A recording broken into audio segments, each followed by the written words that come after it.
Ladies and gentlemen, boys and girls, welcome back. Come closer.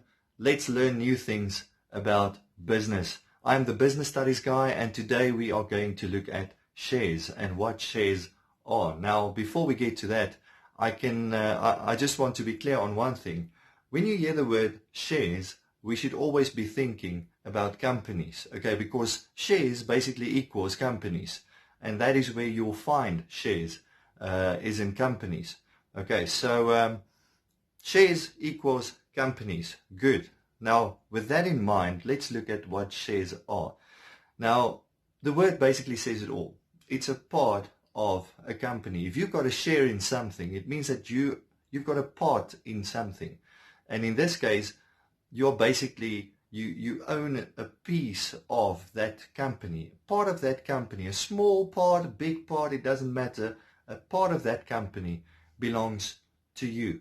But it's not just any company. Remember, in one of my previous videos, we discussed two types of companies. On the one side, we had private companies, and on the other, public companies. Now, private companies cannot sell shares to the public. Okay. Public companies, however, can. Okay, so that is where we'll be going in, the direction that we'll be going into. We are going to look at shares of a public company.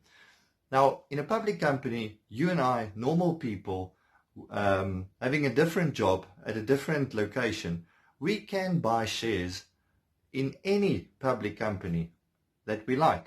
All right. Here's how it works. How are we going to buy shares? We can't just walk into a company's headquarters and say, I want to buy shares. It doesn't work like that. Now, there are two basic methods of buying shares. The old way, I want to almost call it the old school way, is working through a stockbroker. Now, these guys study the markets. It's their jobs. They study the market almost 24/7. And they know what's hot and what's not, so to speak. They know which companies are growing and which ones are not growing. And it's important to know that, because with that, your shares are also going to grow or not. And you don't want to invest your money into a public company that does not grow, all right? Because the value of that company will grow as the company grows. Now, that's the one thing. You can go to a stockbroker, you can invest the money, or rather, they can invest the money for you, and should you make a profit, they will claim commission on that. The other way is by doing trading online. Now, that's where you go to a website, platform of your choice, you study certain companies, and when you're ready to invest, you put your money on the table. The good thing about these online trading platforms is that they, in most cases, give you what we call virtual money. Now, virtual money is not real money. It's just there on the internet. And, there's not a set amount that you'll get. Some platforms get $10,000, others get 100,000 Rand, or whatever currency they use. It doesn't matter, because it's not real money. But it's there for you to learn the market. That you can study the market. You can study certain companies that you are interested in. And when you see that and feel that this company is really at a point where they are going to bring you actual money in, you can put your money on the table and invest actual money in that company. Yes, there's also what we call a brokerage fee, basically commission, and that will also differ from platform to platform. The most important part is that you are aware of these terms and conditions before you invest your own money into companies. All right.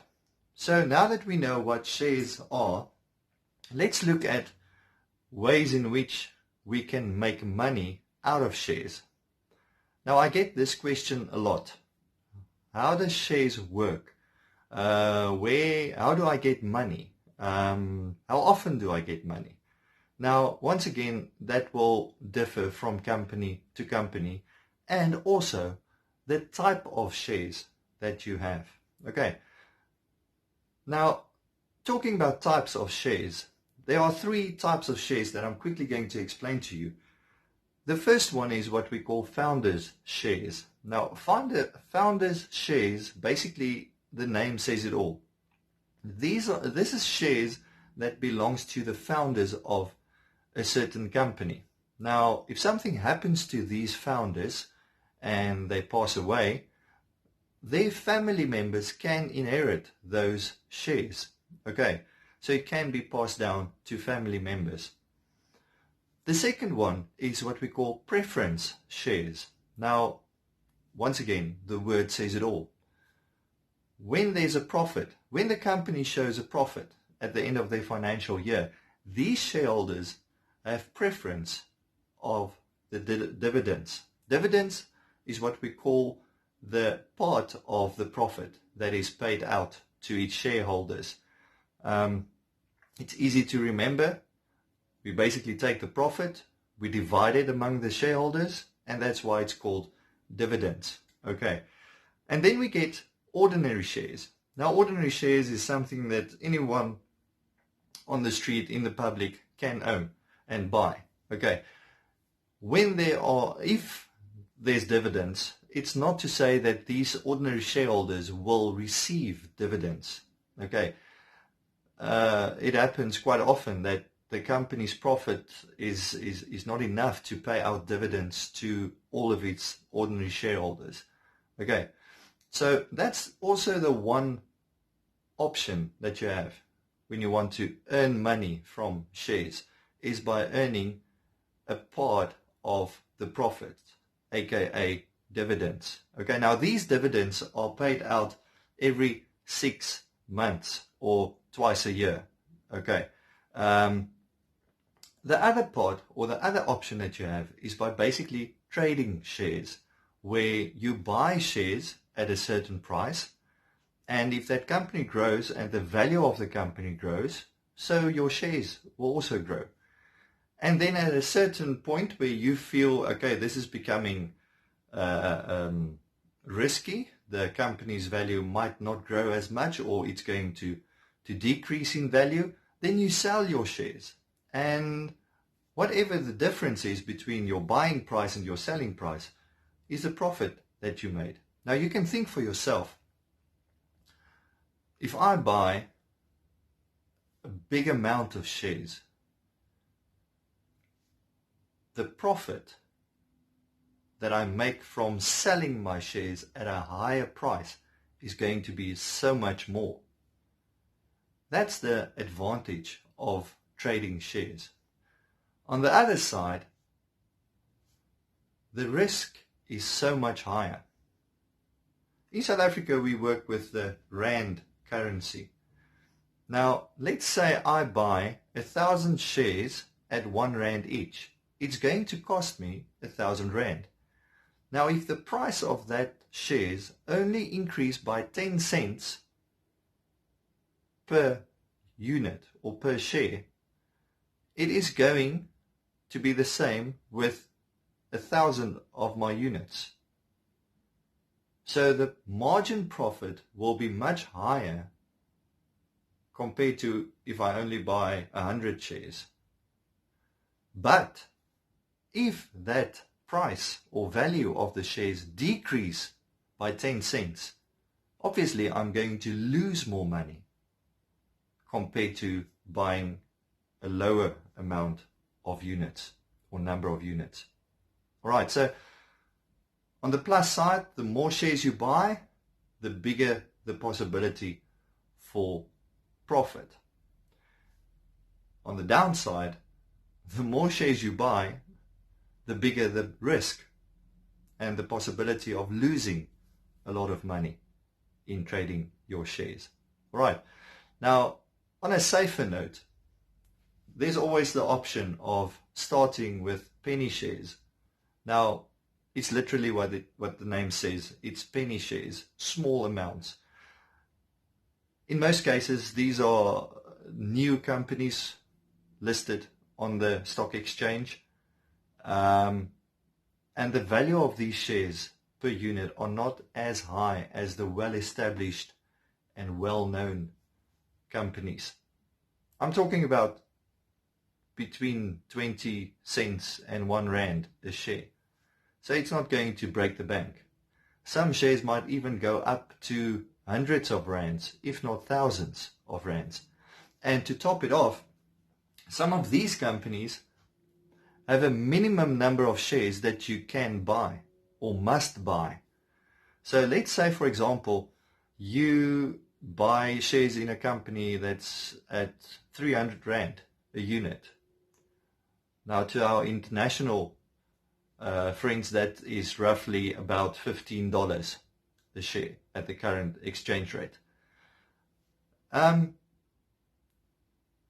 Let's say the minimum number of shares that we can buy is 1,000 shares.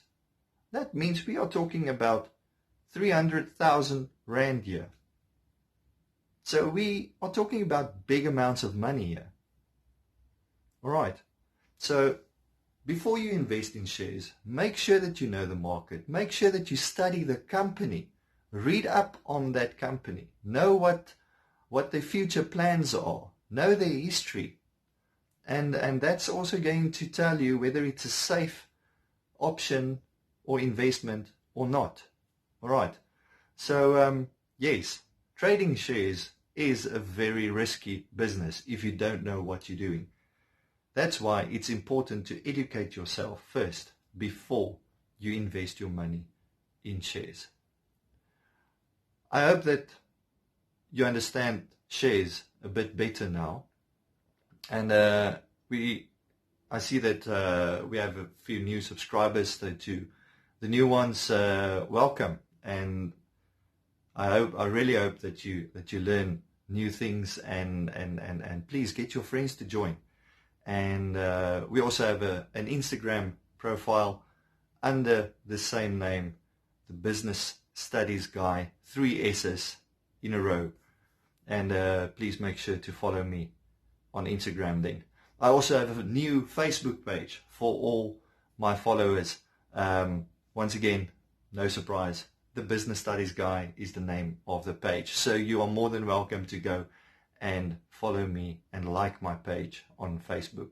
Right, so thanks for watching, and take care, stay safe until we see each other again. Goodbye.